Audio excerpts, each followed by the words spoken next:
So the root system is going to help in Arabic, it's going to help you understand meaning. So if I give you a text exam on your final exam, it will be just a little reading with some questions, then you will put sentences together, similar to what we did last time. But the root system will help you understand meaning. This is, I just want to make sure I give it to the right section.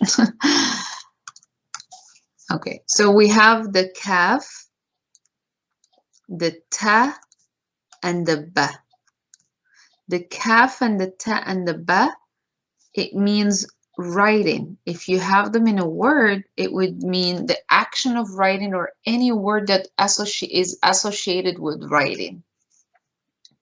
Can you think of words that have ka, ta, and ba, and they are associated with writing? مكتبة. ممتاز، صحيح. مكتبة. ماذا أيضا؟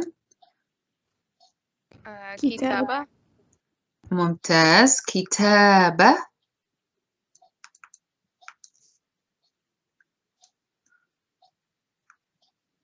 كتاب. We have كتابة, it's different from كتاب. More?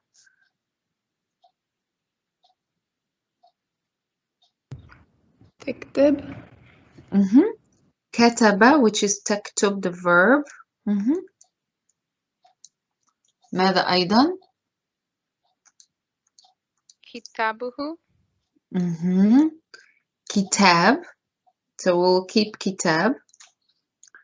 And here, let me give you these new ones. مكتوب, written. Or if you say something written, or a letter, مكتوب. And مكتب for an office. And then مكتب for a desk. And then كتب for plural of kitab. And then you have the person who is performing the action, katib, author. And and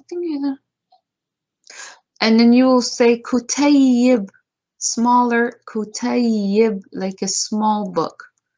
Kutayib صغير, small book. So look what you have here. Just the action, or let me put this one there. We have kutub,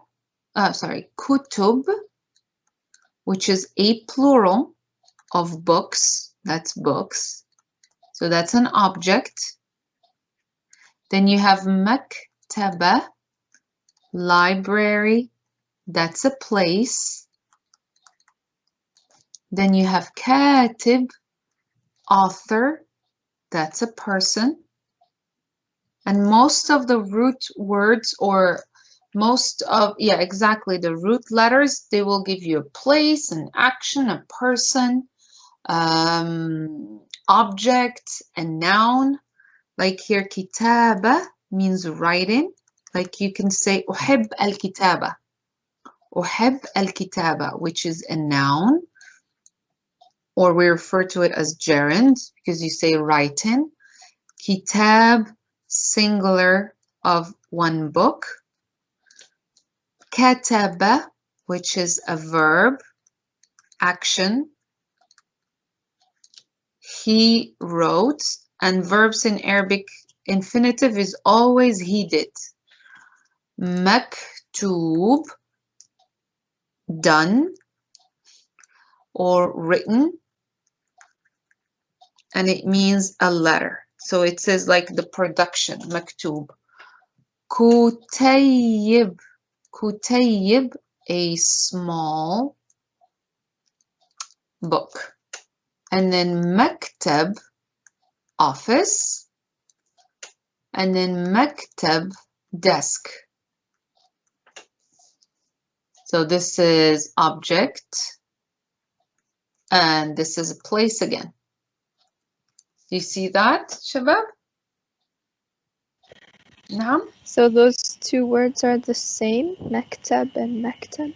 They are both the same. So you can say, I am writing in my office, I'm writing on my desk.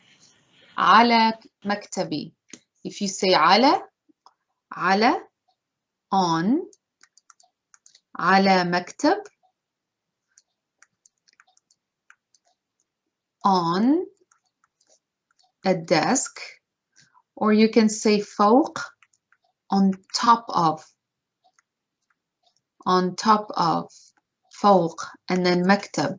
But if you say في, in, this is desk, but if you say in, you have to say مكتب, meaning I would understand that you are in an office. مكتب for office. But this one is for desk. أكتب فوق مكتبي. أكتب فوق مكتبي. أكتب في مكتبي. Can you translate this one? أكتب في مكتبي. Emalia.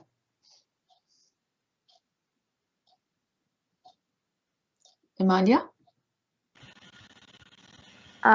Something at my desk. في مكتبي. So I write in my office.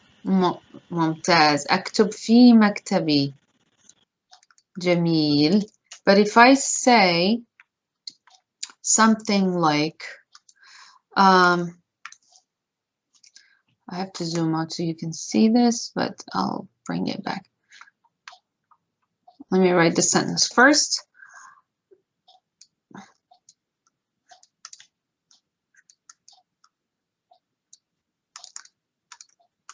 أنا كاتبة عربية أحب الكتابة باللغة الإنجليزية. أكتب كتب دائما. And دائما means always. دائما. Can you guess what this sentence is saying here in English, شباب? أنا كاتبة عربية أحب الكتابة.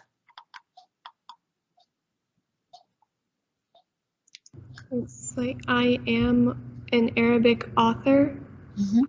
I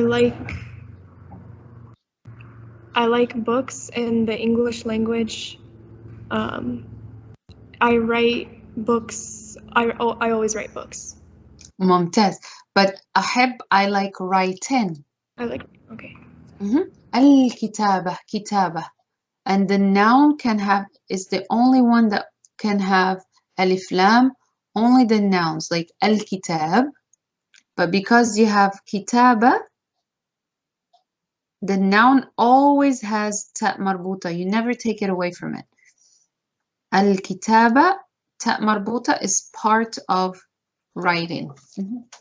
Al-kitaba, that's what makes it different from book. So this one is writing and this one is book. The ta marbuta is what makes it different.